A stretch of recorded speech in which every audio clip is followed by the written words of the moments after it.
Title: The Sun's Last Guest. Description: Humanity's final city stands against a dying star. Their rivals, beings of pure magnetism. Their weapon, pain itself. Hashtag HFY hashtag sci-fi. The air in the spire tasted of ozone and ash.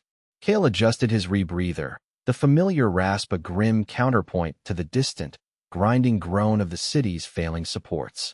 Outside the panoramic viewport, the sun was a swollen, furious wound, its corona licking at the edges of the shield like a hungry beast. This was the 11th hour, and Kale was humanity's clockwatcher. He stood on the observation deck of the last redoubt, the final city carved into a mountain of fused bedrock, a monument to stubbornness. The sun, once a giver of life, was now a planetary predator, its expansion relentless. But the true predators were the ones who lived in its fire. The Magni. Kale had never seen one, not directly. They were creatures of pure force, beings woven from magnetic fields and stellar plasma, who communicated not with words, but with resonant harmonics that vibrated the very bones of the redoubt. They had arrived a century ago, refugees from a dying star of their own, seeking refuge in our sun's corona. They had found it, and in finding it, they had decided it was theirs. They called themselves the rightful heirs to the furnace. Kale called them landlords from hell. His job was to negotiate a lease on a dying world, a diplomatic chess game played across light minutes of superheated plasma. The last transmission from the previous ambassador had been a single, sustained shriek of tortured metal. Kale was here to do better, or die trying. The conference chamber was a sphere of polished obsidian, designed to dampen external vibrations. In its center hung a device of coiled copper and crystalline lenses, the focus point for the Magni's presence. It was silent. Opposite Kale, suspended in a field of containment, was not a being of flesh and blood, but a sculpture of pure, controlled energy. It shimmered, a vortex of crimson and gold light, its form shifting and coalescing like a nebulous nightmare. This was the Nil, the Magni's chief negotiator. Its voice was not heard, but felt, a deep, resonant thrum that vibrated Kale's teeth and set the metal in the floor humming. "You are late, mammal." The vibration hummed, a clear statement of displeasure.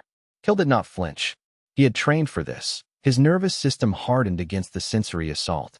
"The journey through the flux was turbulent," he replied, his voice steady. "Your son is not a welcoming host." A flicker of light, a gesture of contempt. Welcoming is a concept for the fragile. We are not fragile. You cling to your rock while the universe expands. It is inefficient. We will absorb the energy of your star, and in doing so, we will stabilize it. Your city will be permitted to remain a footnote in our history. Kale felt a cold dread seep into his gut. This was their opening gambit, surrender disguised as salvation. "Absorb," he countered, projecting confidence he did not feel. "You mean consume. Our star is not a battery to be drained. We have a symbiotic relationship with it." The Magni's form pulsed, a flash of angry orange. "You have a parasitic relationship. You are a disease on its surface. We are the cure." The air grew thick with static, the taste of ozone intensifying. The chess game had begun, and the first move was a threat. The Nil's next move was not a threat, but a test. A wave of pure, focused magnetism washed over the chamber, a physical force that pressed down on Kale with the weight of a collapsing star. It was designed to induce panic, to make the flesh and blood ambassador bend, to break his will. Kale's muscles screamed, his bones groaning under the immense pressure. He could feel his blood thickening, his heart struggling to pump against the crushing force. This was the point where the previous ambassador had broken, where his body had failed him. But Kale was different. He was a product of a harsh world, a lineage of survivors who had learned to endure. He closed his eyes, focusing not on the pain, but on the rhythm of it. He let the pressure flow through him, a river of agony he refused to drown in.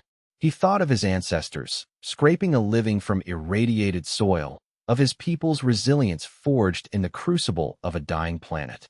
This pressure was nothing. It was a shadow of the real fire that awaited them all. The Magni's hum deepened, a note of grudging respect. The pressure held for another minute, then receded, leaving Kale trembling but standing. When he opened his eyes, the vortex of light was swirling faster. "Interesting," the resonant voice hummed. the vibration less aggressive now. You endure where others would shatter. A useful trait. But endurance is not a strategy. Kale straightened, wiping sweat from his brow. It's the only strategy we have. You see our weakness as a flaw. We see it as our strength. Your power is absolute, but it is rigid. Ours is adaptive. We can endure your cure, and we will outlast you. The Magni was silent for a long moment, the only sound the crackle of energy in the containment field. The chess game had just become personal. The final gambit was a direct assault on the redoubt itself. A targeted coronal mass ejection, not a random burst of solar fury, but a precision weapon aimed by the Magni. It was a declaration of war disguised as an act of nature.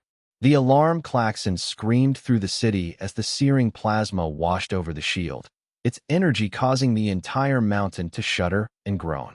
Kale was in the shield control center, watching the readings spike into the red. The shield was holding, but barely. The strain was audible, a high-pitched whine of tortured metal. On the main view screen, he saw the Nihil's form, a brilliant star amidst the chaos, directing the assault with cold, precise intent. The Magni had concluded that diplomacy was a waste of time. They would simply burn the humans out.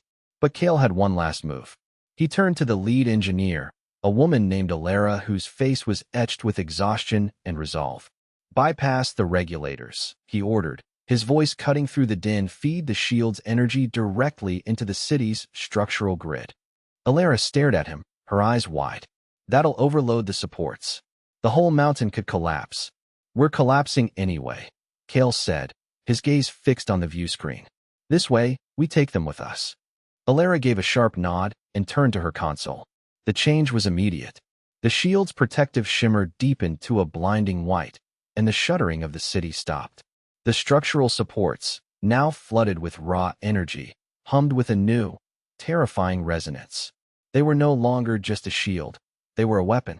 The Nihil's form on the screen flickered, a visible sign of confusion. The Magni had not anticipated this. They had expected pain and panic, not a counterattack.